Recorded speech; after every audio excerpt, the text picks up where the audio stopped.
Meus amados irmãos, nesta noite, queria pensar junto com a igreja a respeito da esperança. Mas uma esperança que vai além do que nós podemos contemplar, além do que a gente pode enxergar. Sabe, muitas pessoas falam de esperança, mas na verdade estão muito pautadas nas possibilidades e não na esperança. A esperança, na verdade, não está atrelada às circunstâncias.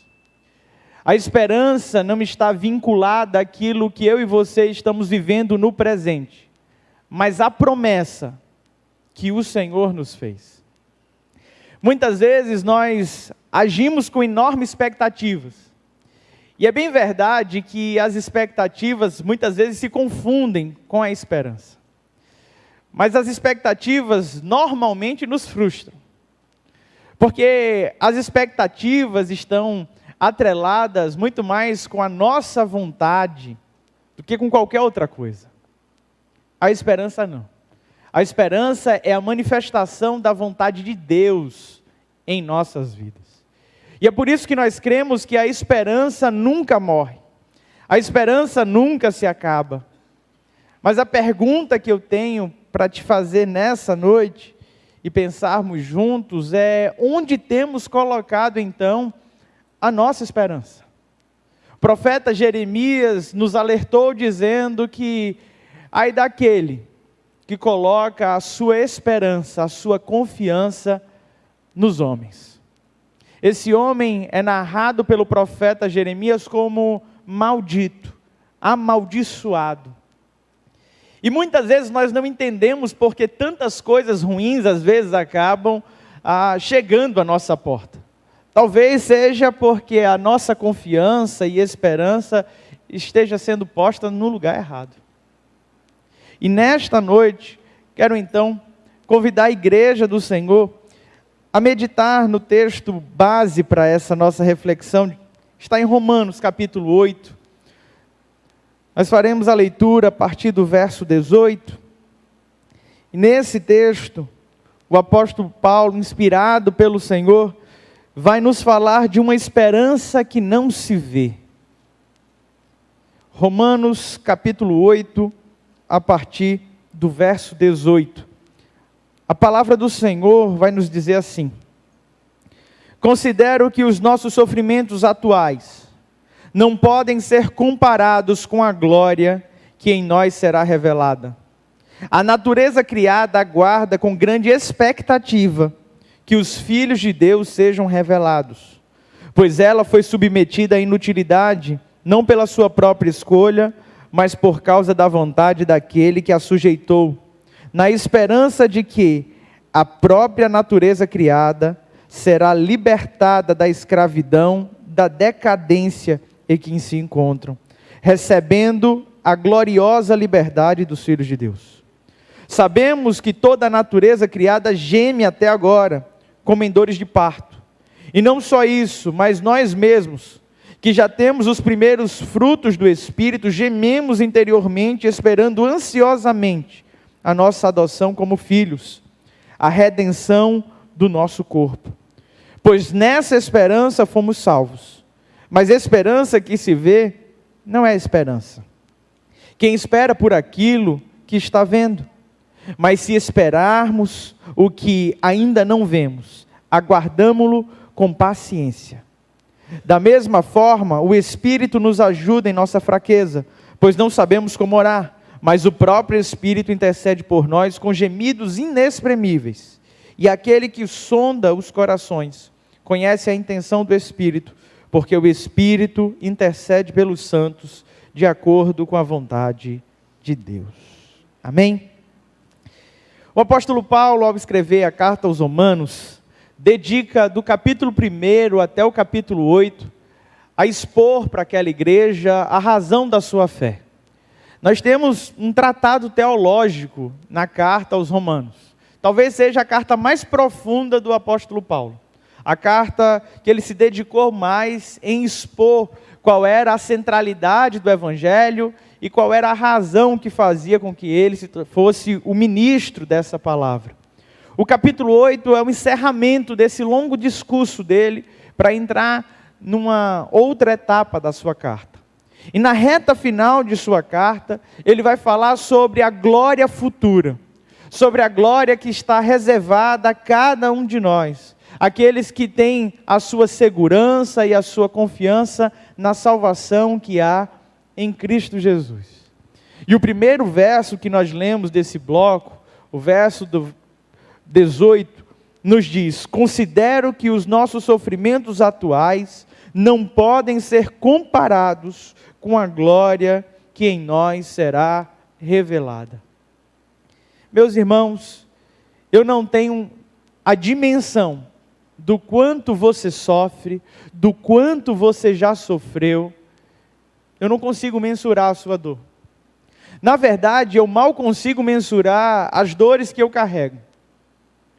Mas quando eu olho para esse texto aqui, a explicação que o apóstolo Paulo nos traz é que, se formos comparar os sofrimentos, as aflições, as adversidades, as lutas que nós temos travados, não tem nem como colocar em grau de comparação uma com a outra. Porque aquilo que o Senhor tem preparado para as nossas vidas é infinitamente mais, é infinitamente melhor. Só que quando nós estamos tomados pela dor, fica muito difícil enxergar alguma outra coisa que não seja a nossa dor. Quando nós estamos passando por um tempo de sofrimento, é tão difícil enxergar que aquela dor é só por enquanto. É tão difícil entender que toda dor um dia vai se acabar. Na verdade, você falar para uma pessoa que está com dor, que já passa, para aquele que está recebendo essa frase, parece que potencializa a dor. É tão difícil esse cenário. Tão difícil. A igreja tem orado já há alguns dias com relação à saúde da minha irmã.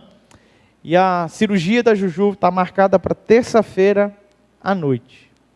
E todas as vezes que eu leio um texto que fala sobre sofrimento e que fala de dor, eu não consigo não associar o tempo que ela tem passado. E sinceramente, como família, é difícil chegar para ela e falar que a dor vai passar. É difícil chegar e falar: não, Juju, daqui a pouco passa. Ela está internada, acho que há mais de 25 dias. E já tentaram de tudo que é medicação. E a dor não passa, a dor não cessa. Não dorme. Aí, de vez em quando, num lampejo assim, ela fala: não, agora eu estou bem. Passa pouco tempo, a dor volta e a gente já não sabe o que falar. Mas uma certeza nós temos: que mesmo a dor mais vil, mesmo a dor mais cruel, mesmo a dor mais injusta, chegará ao fim. Mas a alegria que o Senhor preparou para a sua igreja, essa é eterna. Essa é para sempre. Essa é perene. Vale a pena confiar. Vale a pena esperar. Só que no momento de dor e sofrimento, nós tentamos dar o nosso jeitinho. Nós tentamos se organizar para a dor, de alguma maneira, ceder, ser amena. É interessante porque o nosso organismo, ele tenta reagir de todas as formas para evitar a dor. Né? A gente começa a ter uma dor na lombar, rapidamente o nosso corpo vai se entronchando, tentando encontrar uma posição para aquela dor não se efetivar. Você começa a ter uma dor em um joelho, na mesma hora o seu corpo, sem que você queira, de forma inconsciente, começa a botar mais peso na outra perna. A nossa vida é uma vida de fugir da dor. É de encontrar um jeito dessa dor não ser tão incômoda, não ser tão cruel. E quando nós pensamos nessa perspectiva humana, de vulnerabilidade, de fraqueza, meus irmãos, não tem como a gente não ter a nossa expectativa fragilizada. É por isso que a gente não pode viver por elas. Porque o que a expectativa faz? Ela faz com que a gente viva pelo prognóstico. Ela faz com que a gente viva pelo diagnóstico. E viver diante dos diagnósticos dessa vida é muito cruel. É muito cruel. É muito difícil, aos olhos humanos, olharmos para o futuro e dizer com toda a convicção, vai melhorar. Não é verdade? É difícil. Em todos os aspectos. A única coisa que nos garante uma melhoria de mundo, um reino de paz, de esperança e sem dor, é as Sagradas Escrituras. Somente ela. E o texto vai nos dizendo, a partir do verso 19, que a natureza criada, esse mundo em que vivemos, eles aguardam com uma grande expectativa, não é com uma esperança. Eles têm uma expectativa, eles olham para o mundo do jeito que está e falam, alguma coisa tem que acontecer. Algo precisa acontecer para que esse mundo seja redimido, para que isso mude. E essa grande expectativa deles é para que os filhos de Deus sejam revelados. Verso 20 diz, pois ela, a natureza, foi submetida à inutilidade, não por sua própria vontade, mas por causa da vontade daquele que a sujeitou, na esperança de que a própria natureza criada será liberta da escravidão, da decadência em que se encontra, recebendo a gloriosa liberdade dos filhos de Deus. Há uma expectativa. Só que quando o texto mais à frente vai falar como é que o mundo aguarda essa manifestação, vai aparecer a expressão com gemidos. O mundo aguarda a sua redenção, a sua salvação, sofrendo, em dor, em lamento, em choro, em gemidos. E é interessante porque essa expressão, gemido, vai aparecer por 3 vezes nesse texto. A primeira expressão está atrelada à natureza criada, ao mundo criado à nossa volta, que geme como se estivesse sentindo dores de parto, aguardando essa manifestação dos filhos de Deus. Mas à frente vai dizer que nós, que fomos alcançados pela graça, que fomos salvos, que fomos regenerados no Senhor, que estamos experimentando o fruto do Espírito, também gememos. Mas ele dá uma conotação como que esse gemido já não fosse um gemido tão forte como o gemido da natureza à nossa volta. Só que por fim, ele apresenta mais um gemido. E esse gemido aparenta ser um gemido muito maior, muito mais forte. Mas esse terceiro gemido é o gemido do Espírito Santo de Deus, intercedendo por mim e por você, com gemidos inexprimíveis. Inexprimíveis. Sabe quando a gente é tomado de uma dor? Tomado de uma dor. E na hora a gente não consegue nem gritar, nem balbuciar, não sai som. É com esse gemido que o Espírito Santo de Deus intercede por nós. É com o gemido de quem conhece a nossa dor, de quem conhece a nossa luta, de quem sabe tudo aquilo que nós estamos passando, mas nos assiste. Cuida de nós. Cuida de nós. Em meio à dor. Em meio ao sofrimento.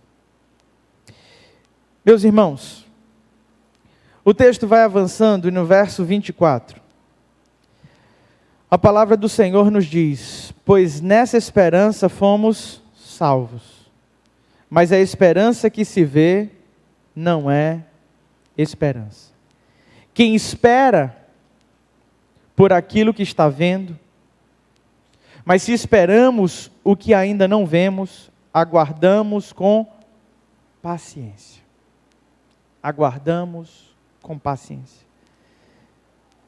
Não tem como pensarmos em esperança sem pensarmos em perseverança.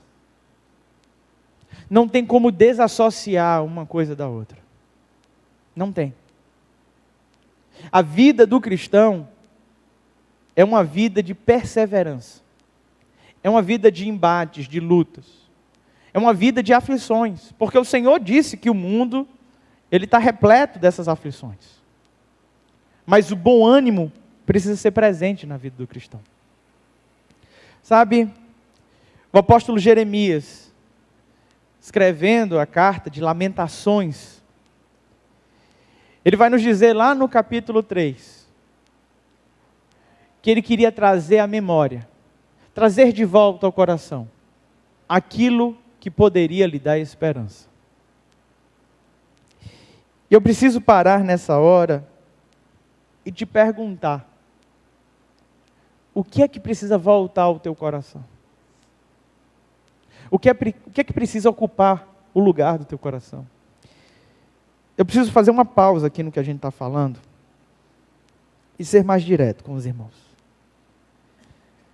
Nós estamos vivendo um dia atípico. Estamos vivendo um dia que tem uma enorme expectativa. Expectativa. Não é esperança, é expectativa. E se alguém aqui disser que é esperança, eu vou te dizer, você está colocando a esperança no lugar errado.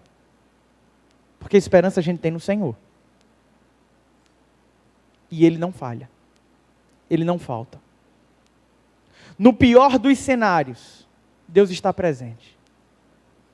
Deus esteve presente com Sadraque, Mesaque e Abidnego na fornalha do leão, na fornalha de fogo. Esteve com Daniel na cova dos leões. Não importa qual seja o lugar, Deus se faz presente. Nós cantamos aqui, se Deus está conosco, não há o que temer.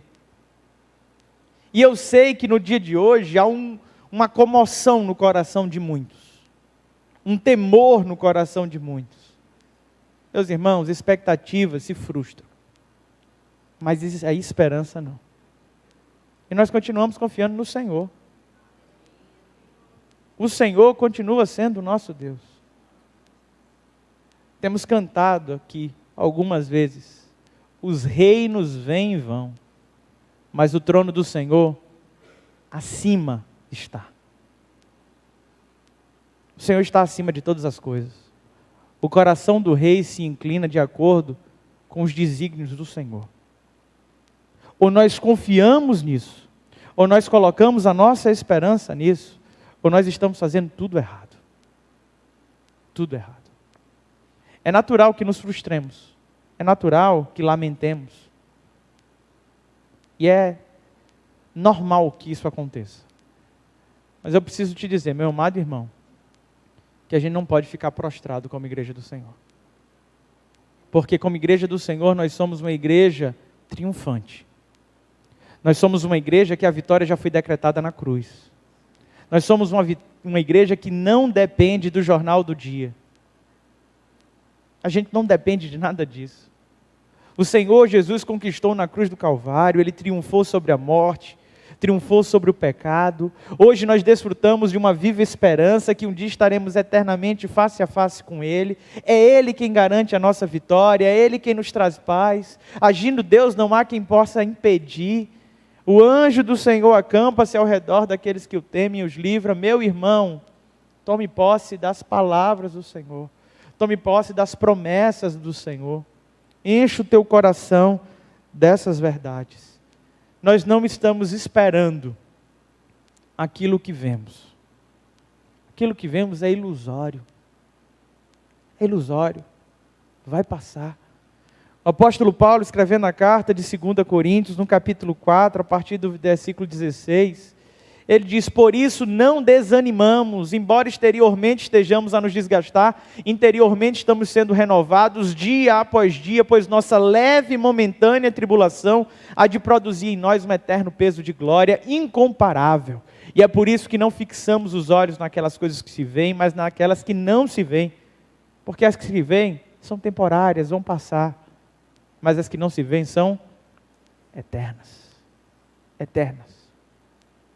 Por melhor que seja um governo, ele se acaba. E por mais vil que seja um governo, ele chega a um fim. Ele chega a um fim. Sabe, quando o Senhor Jesus garantiu a nossa vitória, foi para que eu e você vivêssemos sobre uma nova perspectiva. Se fôssemos para viver de acordo com os nossos achismos, ou com aquilo que o mundo diz, não faria sentido a gente subir no púlpito e proferir essas palavras. O povo de Deus, por diversas vezes, foi subjugado por outros povos. Inúmeras vezes. Foi subjugado no Egito, quando foi tomar posse da terra prometida, tomou posse com muitas batalhas. E Deus não expulsou os inimigos. Deus poderia ter entregue a terra sem nenhum inimigo, mas estavam lá. Os amorreus, os filisteus, os jebuseus, todos estavam lá.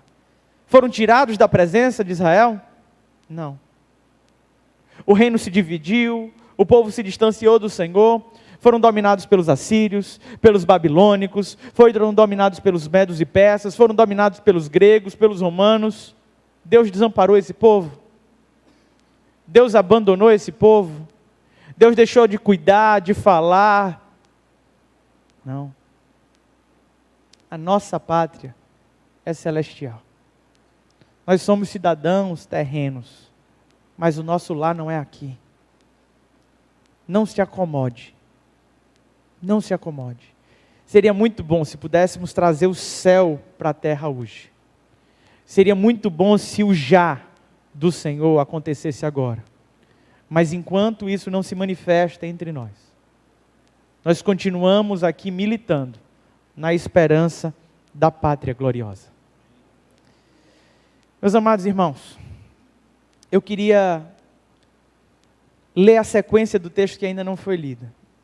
E talvez aqui esteja o texto que eu considere mais poético das Sagradas Escrituras, a promessa que guarda o meu coração.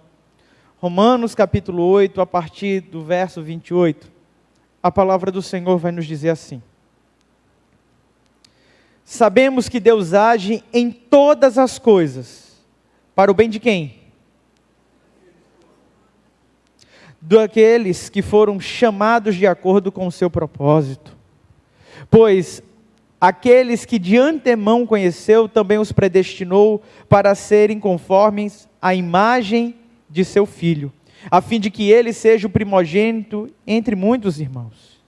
E aos que predestinou também chamou, e aos que chamou também justificou, e aos que justificou também glorificou. Que diremos, pois, diante destas coisas? Se Deus é por nós, quem será contra nós?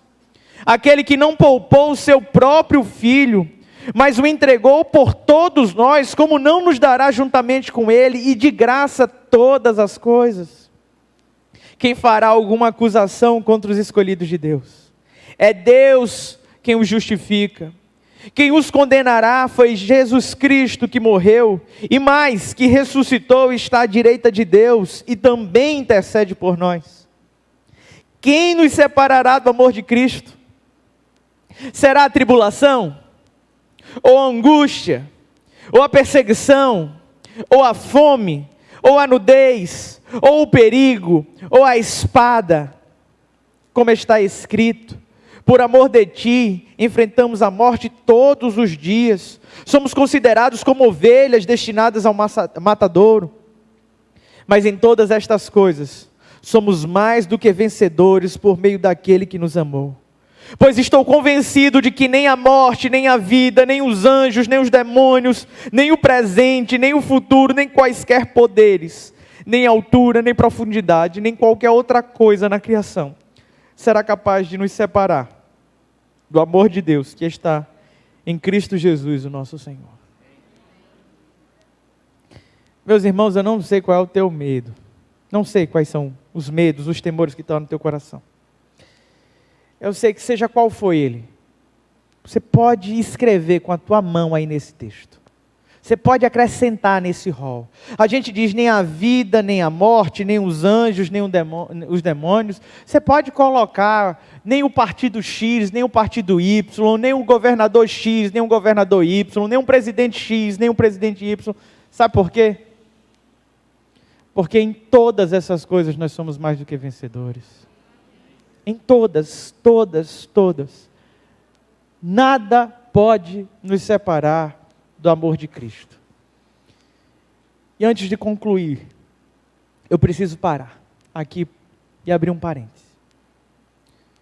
O amor de Cristo foi destinado a um corpo, uma família, um povo. Não há dualidade. É um. É um só corpo. E nesse corpo não há divisão. Não há divisão nesse corpo. Ou você está no amor de Cristo e está no corpo, ou você está fora do amor de Cristo e fora do corpo. E passamos por um período de muita polarização, muita divisão. Algumas pessoas deixando pequeno grupo, outras pessoas deixando o convívio com os irmãos. Por melhores que fossem os candidatos, nenhum deles daria a vida por você. Mas Cristo Jesus deu. Cristo Jesus deu.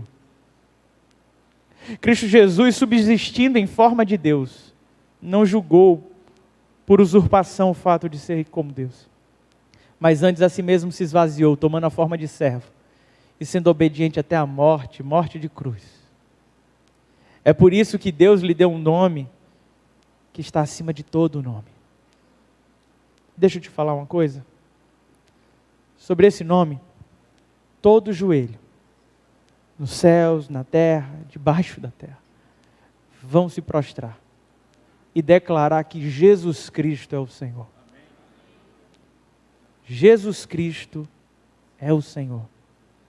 Meu irmão, declare isso para você mesmo. Jesus precisa ser o Senhor da tua vida. Porque todas as vezes que um outro ídolo ocupa o teu coração, as esperanças se vão, se acabam. Porque só há esperança em Cristo Jesus. Fecha os teus olhos, curva a tua cabeça. Vamos falar com Deus nesse momento. Coloca os teus medos, os teus temores, as tuas ansiedades diante do Senhor. Apresenta diante do Senhor nessa hora tudo que tem tirado a tua paz. Na perspectiva de que o nosso Deus é soberano sobre todas as coisas. Na certeza de que o nosso Deus porá fim a todo o sofrimento, a toda a dor. Na esperança de que o nosso Deus colocará a tua vida num lugar a salvo. O autor de Hebreus diz que a esperança é a âncora da alma. É nela que estamos firmados. É na esperança que não ficamos à deriva, sendo jogados por qualquer onda ou por qualquer vento. E se hoje você veio aqui sem esperança, sem expectativa, ou frustrado, o Senhor te convida a sair desse lugar, renovado, cheio da esperança do Senhor e firmado nas promessas dEle. Senhor, nosso Deus e Pai, colocamos diante de Ti nesta hora, Deus, o Teu povo, com todas as suas dores, com todos os seus lamentos, com todos os seus medos, mas colocamos em uma certeza, na certeza de que a vitória já foi decretada na cruz do Calvário, e que hoje nós não vivemos mais por vista, mas nós vivemos pela fé, na fé em Cristo Jesus, aquele que morreu por nós, mas ressuscitou, e que em breve vem pegar a sua igreja, em breve vem estabelecer o seu reino de paz. Que ninguém aqui, Senhor, tenha a sua esperança diminuída, que ninguém aqui seja levado por qualquer notícia, mas que a nossa fé esteja firmada em Ti, e que possamos declarar para o mundo ouvir: o Brasil pode ter um governante, pode ter um presidente, mas Deus é o Senhor da nação. Deus é o Senhor da nação. E nós colocamos a nossa vida em Tuas mãos para sermos geridos por Ti, Deus. A Tua palavra nos assegura que nada vai nos livrar, nada vai nos separar do Teu amor. E é isso que nos faz descansar nessa hora. No nome de Jesus te oramos, Pai. Amém.